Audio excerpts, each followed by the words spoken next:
እንኳን ለሊቀ መላእክት ለቅዱስ ገብርኤል ወራዊ መታሰቢያ በዓል እንዲሁም በዚሁ ዕለት በወራዊና በዓመታዊ በዓላቸው ተከብረው ታስበው ለሚውሉ ቅዱሳን በሰላም በጤናና በፍቅር አደረሳችሁ አደረሰን። ሕዝበ ክርስቲያን በስመ አብ ወወልድ ወመንፈስ ቅዱስ አሐዱ አምላክ በስመ አብ ወወልድ ወመንፈስ ቅዱስ አሐዱ አምላክ በስመ አብ ወወልድ ወመንፈስ ቅዱስ አሐዱ አምላክ አሜን። በወርኃ ሰኔ የሚጸለይ ድርሳነ ገብርኤል። በአገዛዝ በስልጣን አንድ የሚሆን ከዘመናት ሁሉ አስቀድሞ የነበረ ለቀዳማዊነቱ መነሻ ለድኅራዊነቱ መድረሻ የሌለው ኃጢአትንና በደልን የሚሸፍን ለጻድቃንና ለኃጥአን እኩል የፀሐይን ብርሃን የሚሰጥ ለደጋጎችና ለክፉዎች ልዩነት ሳያደርግ ዝናብን የሚያዘንብ በሁሉ አንደበት መመስገን የሚገባው እርሱ አንድ አምላክ በሚሆን በአብ በወልድ በመንፈስ ቅዱስ ስም በማመን በወርኃ ሰኔ በቀን 19 የሚነበብ የሚጸለይ የሊቀ መላእክት የቅዱስ ገብርኤል ድርሳን ይህ ነው። የቅዱስ ገብርኤል በረከቱና ጥበቃው ዘውትር ከሁላችን ከሕዝበ ክርስቲያን ጋር ይሁን እስከ ዘላለሙ ድረስ አሜን። አንደኛ ምዕራፍ።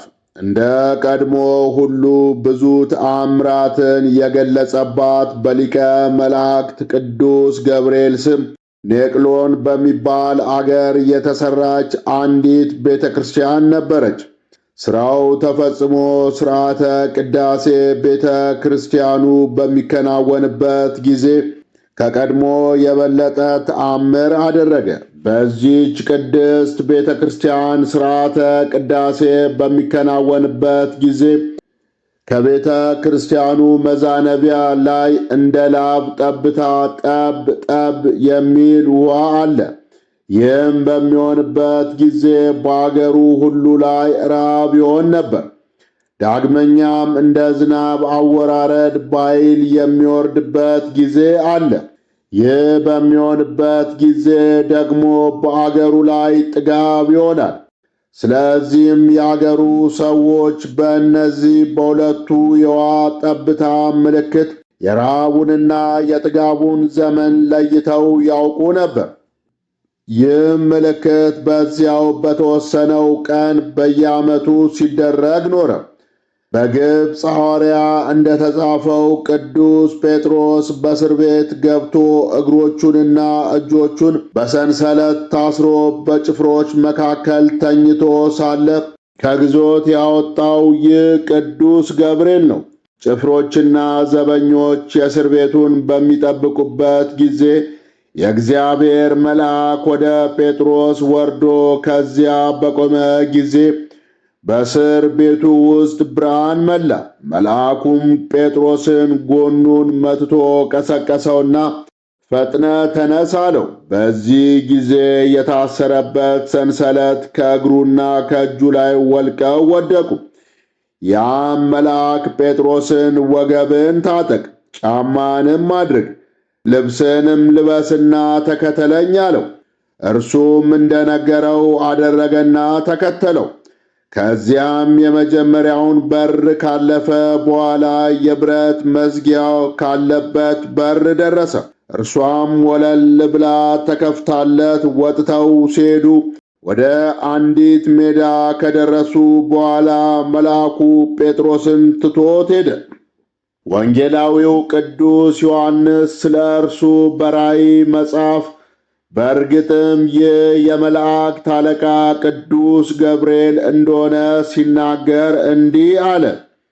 ከዚህ በኋላ የእግዚአብሔር መልአክ ቅዱስ ገብርኤል በምድር ላይ ወንጌልን ለመስበክ እግዚአብሔርን ፍሩት አመስግኑትም እያለ አሕዛብን ሁሉ ለማስተማር እንዲሁም የመጨረሻ ፍርድ የሚሰጥበት ቀን ደርሷልና ፀሐይና ጨረቃን ከዋክብትንም ለፈጠረ ለጌታ ስገዱ እያለ ለማስረዳት በሰማይና በምድር መካከል እየበረረ መጣ ብሎ ተናገረ።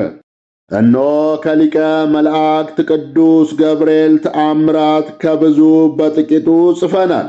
ነገር ግን በጆሮአችን የሰማነውንና በዓይናችን ያየነውን ሁሉ ለመጻፍ ብንሞክር ችሎታ ያጥረናል፣ አቅም ያንሰናል። የእርሱ ተአምራት ብራና የማይችለው እንደ ሰማይ ኮከብ እንደ ባሕር አሸዋ የበዛ ነውና። በወንጌልም በሌላም መጽሐፍ ሁሉ ቢጻፍ ኖሮ ዓለም ባልቻለውም ነበር። ለመጻፍም ብንሞክር ሁሉን ለመጻፍ ባልቻልንም ነበር። ነገር ግን በሚሰሙ ሰዎች ዘንድ ብዙ መናገር መሰልቸትን ወይም ዝንጋሄን ያስከትላል ተብሎ እንደተነገረ በመጠኑ ጽፈን አቀረብን እንጂ ከአንዱ ከእግዚአብሔር በስተቀር ከሰው ልጆች ወገን የአሸዋን ቁጥርና የዝናብን ጠብታ ቆጥሮ ሊደርስበት የሚቻለው ማን ነው? የመላእክት አለቃ የቅዱስ ገብርኤል የተአምራቱ ብዛት እንደዚሁ ነው።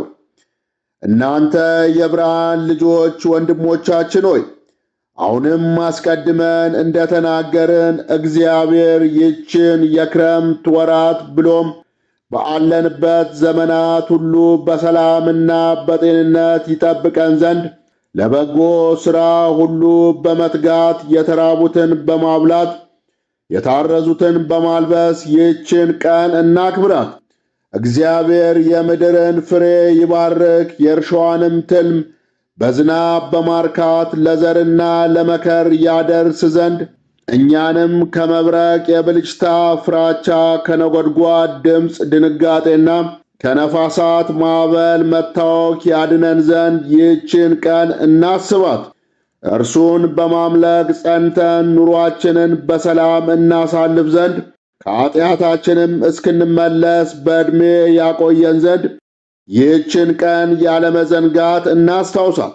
ከእኛ እያንዳንዱ በፍቅር አንድነት የተደራጀውን ማኅበራችንን እንዲጎበኝልን፣ የታመመውን እንዲፈውስልንና ያዘነውን እንዲያረጋጋልን እንዲሁም ለተራበው ምግቡን ያዝለት ዘንድ ለተራቆተው ልብሱን እንዲያለብሱት ለዚህች ዕለት ታላቅ አክብሮት እንስጣት።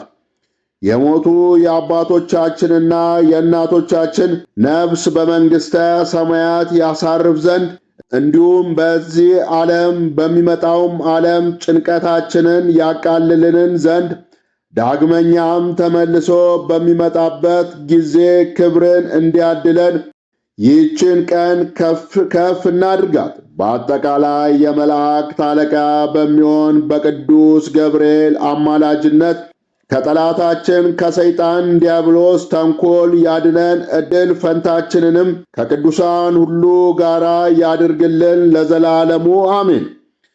ሁለተኛ ምዕራፍ የቅዱስ ገብርኤል ጸሎቱና በረከቱ ሁላችን ወዳጆቹን ለሕዝበ ክርስቲያንን ለዘላለሙ ይጠብቀንና የመላእክት አለቃ ቅዱስ ገብርኤል ያደረገው ተአምር ይህ ነው።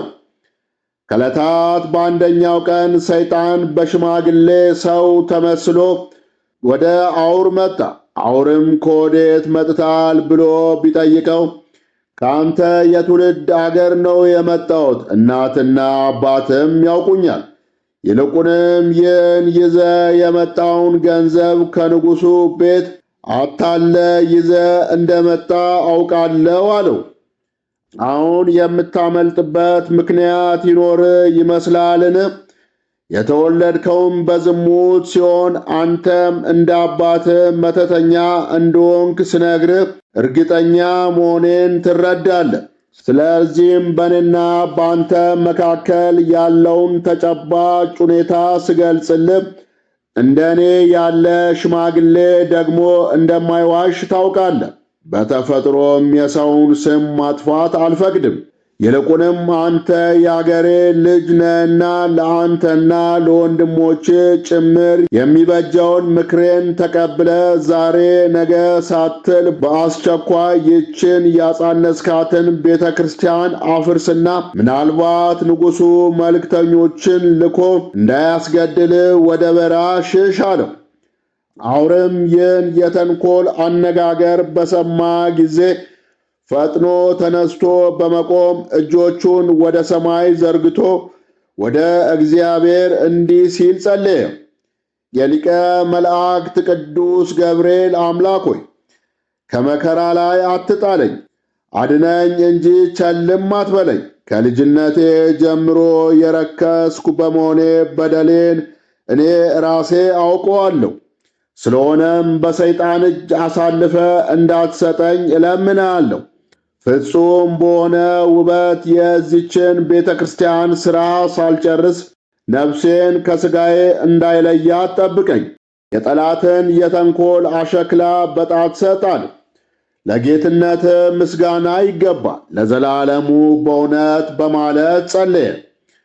በዚህም ጊዜ የእግዚአብሔር መልአክ ቅዱስ ገብርኤል ተገለጸለትና እግዚአብሔር የመረጠ አውር ሆይ ደስ ይበልን፣ ልመናን እግዚአብሔር ሰምቶአልና።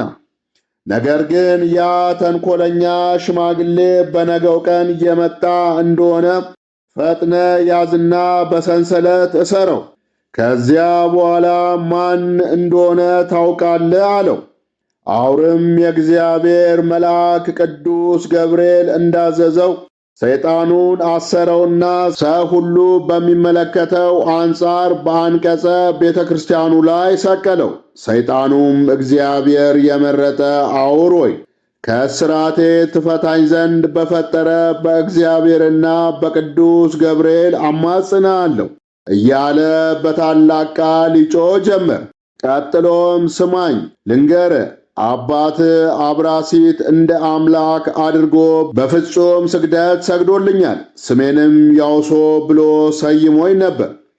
ስለዚህ በዚህ ሕዝብ ፊት እንዳታዋርደኝ እለምናለሁ። በሊቀ መላእክት ቅዱስ ገብርኤል ቁጣ የተነሳ በአንተ ላይ ልፈጽም የነበረው ተንኮል ተሰናክሎብኛልና፣ ስለዚህ መጥፎና አጸያፊ ሥራዬ በሳት ሰይፍ ሊቀጣኝ ይፈልጋል። ነገር ግን እንዳይቀስፈኝና እንዳያጠፋኝ የእግዚአብሔር ቸርነት ትከለክለዋለች። እርሷንም እገልጽልህና እነግር ዘንድ ፈጽሞ አይቻለኝም፣ ኃይልም አይኖረኝም። አሁን ግን ብትተወኝና ብትለቀኝ ዳግመኛ ላልመለስ አረጋግጥልሃለሁ። አሁንም የመላእክት አለቃ ቅዱስ ገብርኤል ሆይ በዚህች ዕለት እንዳታሰቃየኝ እነሆ በያዝከው በትረ ወርቅ አማጽኛለሁ። ነገር ግን እጅ ለገባው ለእኔ ወዮልኝ እያለ ብዙ ይለፈልፍ ጀመር። አውርም ይህን ሁሉ ነገር በሰማ ጊዜ ያን ሰይጣን ከስራቱ ፈትቶ ለቀቀው። ያ ሰይጣን ግን ከቅድስት ቤተ ክርስቲያኑ ራቅ ካለ ቦታ ላይ ሆኖ አንተ የአብራሲት ልጅ አውር ሆይ እናትህና አባትህ በዝሙት እንደወለዱ አውቃለሁ። በተወለድክም ጊዜ በሊቀ መላእክት በቅዱስ ገብርኤል እጅ እግዚአብሔር አዳነ እንጂ እገድል ዘንድ በላይ ላይ ወንበር ጭኜብህ ነበር። አሁንም እንደገና ተመልሼ የመጨረሻ ኃይሌን ባንተ ላይ አሳይ ዘንድ ተስፋ አለኝ በማለት በታላቅ ቃል አሰምቶ ተናገረ። ሰይጣኑም ከተናገረው በኋላ በታላቅ ውርደትና አፍረት እንደ ጢስ በኖ ጠፋ። አውርም የደረሰበትን ፈተናና የተደረገውን ተአምር ሁሉ ለሕዝቡ አስረዳቸው። የሊቀ መላእክት የቅዱስ ገብርኤል ረድኤት በረከቱ ይደርብን፣ ጥበቃው አይለየን፣ በአማላጅነቱ ያስምረን። አነሳስቶ ላስጀመረን አስጀምሮ ላስፈጸመን ለልዑል እግዚአብሔር ክብር ምስጋና ይሁን። ወስብሐት ለእግዚአብሔር ወለ ወላዲቱ ድንግል ወለ መስቀሉ ክቡር። ይቆየን።